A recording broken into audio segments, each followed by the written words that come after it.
Et on termine avec vous, Henri Vidalingue, bonjour. Bonjour. Alors vous avez repris un cabinet de conseil RH qui s'appelle Grant Alexander depuis 2014. Qu'est-ce qui vous a poussé dans cette nouvelle aventure entrepreneuriale ? Après 20 années passées dans des boîtes américaines et françaises où j'ai beaucoup appris, j'ai eu envie de faire à ma façon, dans un domaine que je connais bien, la gestion des compétences, avec des associés en qui j'ai une grande confiance, qui partagent les mêmes valeurs que moi et qui partagent cette ambition. On a repris Grant Alexander, donc, comme vous l'avez dit, en 2014. Grant Alexander, au départ, c'est un business de chasse. La chasse, c'est l'approche directe de recrutement, le recrutement de managers de haut niveau. Et on a développé à partir de cette base, cette plateforme, une activité de conseil, une activité de management de transition. Et vous avez notamment développé des activités qui portent des noms assez spécifiques, l'exécutive intérim ou management de transition.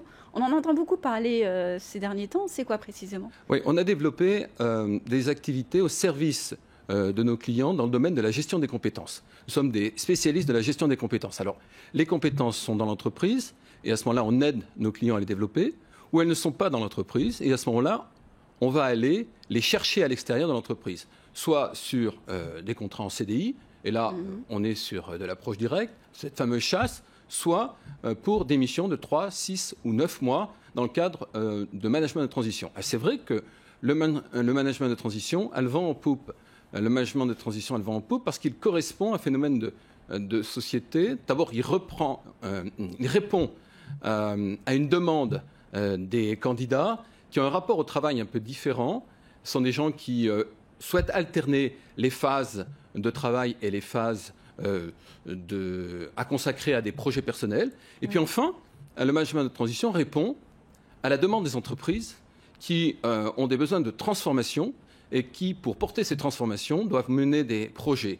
Et ces projets, ils sont incompatibles, en tous les cas la charge de ces projets est incompatible avec la charge des équipes au quotidien. Et donc il faut aller chercher des experts à l'extérieur que l'on va trouver pour nos clients qui vont avoir cette capacité à porter les projets et, ce faisant, accompagner les transformations dans les entreprises.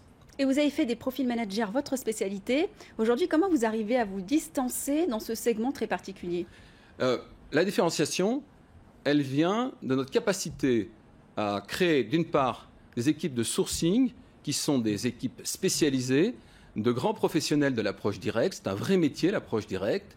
Donc on a des gens qui ont un bon profil académique et ces gens, ils sont clés parce que ce sont les premiers contacts avec les candidats. Donc il faut absolument que ce contact soit réussi. Il faut donner envie à des gens qui ne sont pas forcément en disposition de nous écouter et de venir rencontrer un consultant.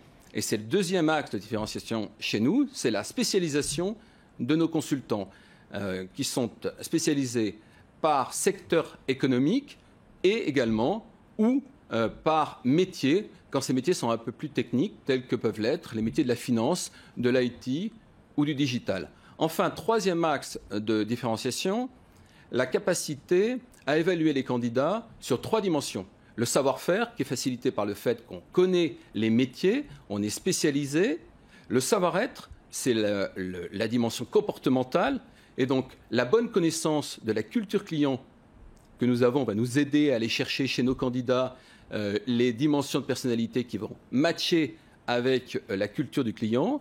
Et enfin, le savoir se développer. C'est la capacité à mobiliser des savoirs ou des comportements pour développer sa performance. Les athlètes sportifs sont des gens qui réussissent très bien ça.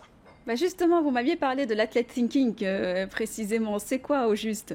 Ça vous intrigue, l'athlete thinking. C'est un programme qu'on a développé en s'inspirant très fortement du monde du sport, comme vous pouvez le savoir. Mais ceci dit, des gens avec un bon mental, parce que c'est précisément ce qu'on va aller chercher chez les athlètes. Il n'y en a pas que chez les sportifs. Ceci dit, les sportifs, eux, arrivent particulièrement bien à mobiliser leurs compétences mentales. Et donc, on a été travailler avec des préparateurs sportifs, des coachs de sportifs de haut niveau, et on a développé une méthodologie qui va nous aider à aller évaluer la dimension mentale et également à développer cette dimension mentale chez nos candidats dans le cadre de programmes de coaching.